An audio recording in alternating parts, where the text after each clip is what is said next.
Greetings, fairy tale lovers. It's me again, Scarlett Cole, young adult author and author as part of the Kingdom of Fairytales series. I know we're talking about Sleeping Beauty this week, but I couldn't help but channel my inner Cinderella. But speaking of Sleeping Beauty, there's already 3 books out in the Kingdom of Fairytales series and the beginning of season 1. We have Queen of Dragons, Heiress of Embers, and Throne of Fury. I hope you've been reading along with us, and I hope you've been enjoying it. The feedback has been absolutely incredible. People are loving this series, and there's so many reasons why. It definitely has elements of the fairy tales that you remember, plus brand new adventures with brand new characters. Tell me in the comments below what you think so far. Do you love Azia? Do you not? And of course, what everyone really wants to know, what do you think of Caspian? Anyway, this week is our Kingdom Confidential. Like I promised before, I've been listening around trying to hear all the juicy gossip that's been going on in the kingdom.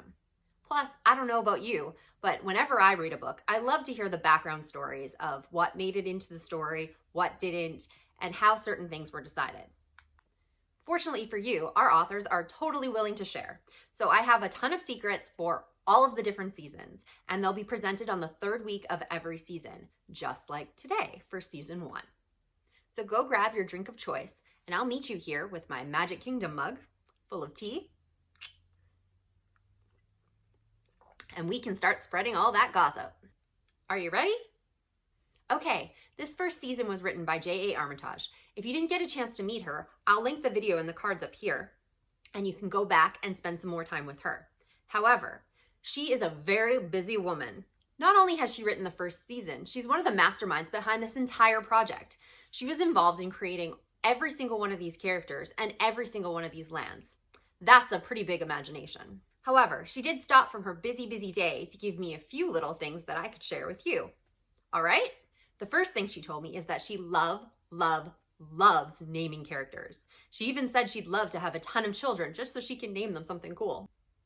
She does claim that none of the Kingdom of Fairytales characters are named after real people, but picking the names of all of the main characters was one of her favorite things to do. A couple of the series' main characters are named by their authors. However, the majority of them are named by J.A.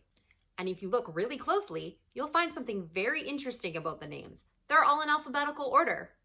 I didn't notice that at first either, but if you go back, I'm sure you'll figure it out. Confidential secret number 2, J.A. said that Azia is exactly the kind of person that she would want to be in real life.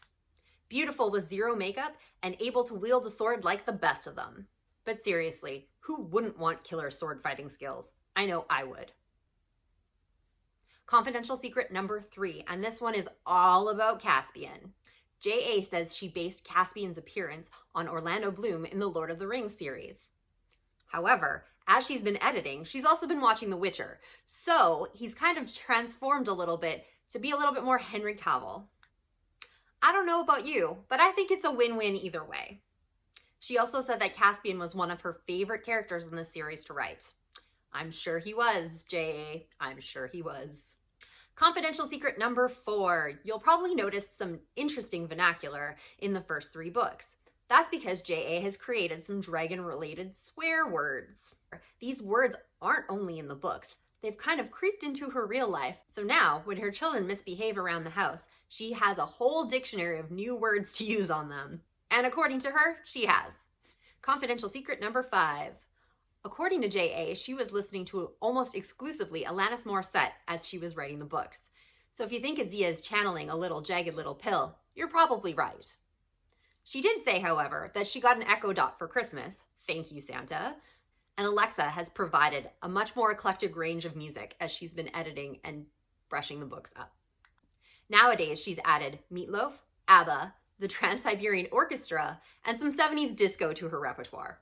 If you are interested in the music that inspired Azia and her story, you can always check out Azia's playlist, which was posted last week on our Kingdom of Fairytales channel page. I'll include the link below. That's all I've got for now, but I'll keep my ears open in case I hear anything coming up for season 2, when we meet Blaze in the world of The Little Mermaid. The Little Mermaid was one of my favorites growing up, so I can't wait for season 2 to start.